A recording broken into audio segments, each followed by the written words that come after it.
once upon a midnight dreary, while I pondered, weak and weary, over many a quaint and curious volume of forgotten lore. While I nodded, nearly napping, suddenly there came a tapping, as of someone gently rapping at my chamber door. "'Tis some visitor," I muttered, tapping at my chamber door. Only this, and nothing more. Distinctly I remember it was in the bleak December, and each separate dying ember wrought its ghost upon the floor. Eagerly I wished the morrow. Vainly I had sought to borrow from my books surcease of sorrow for the lost Lenore, for the rare and radiant maiden whom the angels named Lenore, nameless here forevermore. And the silken, sad, uncertain rustling of each purple curtains filled me with fantastic terrors never felt before, so that now, distilled beating of my heart, I stood repeating, "'Tis some visitor entreating entrance at my chamber door.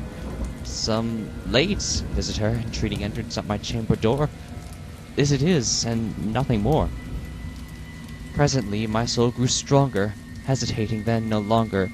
"Sir," said I, "or madam, truly your forgiveness I implore, but the fact is, I was napping, and so gently you came rapping, and so faintly you came tapping at my chamber door, that I scarce was sure I heard you. Here I opened wide the door. Darkness there, and nothing more." Deep into that darkness peering, long I stood there wondering, fearing, doubting, dreaming dreams no mortal ever dared to dream before. But the silence was unbroken, and the darkness gave no token, and the only word there spoken was the whispered word, "Lenore." This I whispered, and an echo murmured back the word, "Lenore." Merely this, and nothing more. Back into the chamber turning, all my soul within me burning, soon again I heard a tapping, something louder than before. "Surely," said I, "surely that is something at my window lattice. Let me see then what thereat is, and this mystery explore. Let my heart be still a moment, and this mystery explore. 'Tis the wind, and nothing more." Open here I flung the shutter, when, with many a flirt and flutter, in there stepped a stately raven of the saintly days of yore. Not the least obeisance made he, not a minute stopped or stayed he, but with mien of lord or lady perched above my chamber door. Perched upon a bust of Pallas just above my chamber door. Perched and sat, and nothing more. Then this ebony bird, beguiling my sad fancy into smiling, by the grave and stern decorum of the countenance it wore. "Though thy crest be shorn and shaven, thou," I said, "art sure no craven, ghastly, grim, and ancient raven wandering from the nightly shore. Tell me what thy lordly name is on the nice Plutonian shore." Quoth the raven, "Nevermore." Much I marveled this ungainly fowl to hear discourse so plainly, though its answer little meaning, little relevancy bore. For we cannot help agreeing that no living human being ever yet was blessed with seeing bird above his chamber door, bird or beast above the sculpted bust above his chamber door, with such name as Nevermore. But the raven, sitting lonely on that placid bust, spoke only that one word, as if his soul in that one word he did outpour. Nothing further than he uttered, not a feather than he fluttered, till I scarcely more than muttered, "Other friends have flown before. On the morrow he will leave me, as my hopes have flown before." Then the bird said, "Nevermore." Startled at the stillness broken by reply so aptly spoken, "Doubtless," said I, "what it utters is only stock and store, hot from some unhappy master, whom unmerciful disaster followed fast and followed faster, till his songs one burden bore, till the dirges of his hope that melancholy burden bore of nevermore." But the raven, still beguiling all my sad soul into smiling, straight I wheeled a cushioned seat in front of bird and bust and door. Then upon the velvet sinking, I betook myself to linking fancy unto fancy, thinking what this ominous bird of yore, what this grim, ungainly, ghastly, gaunt, and ominous bird of yore meant in croaking nevermore.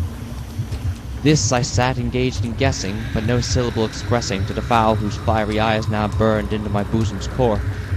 This and more I sat divining, with my head at ease reclining on a cushion's velvet lining that the lamplight gloated o'er, whose velvet violet lining with the lamplight gloating o'er.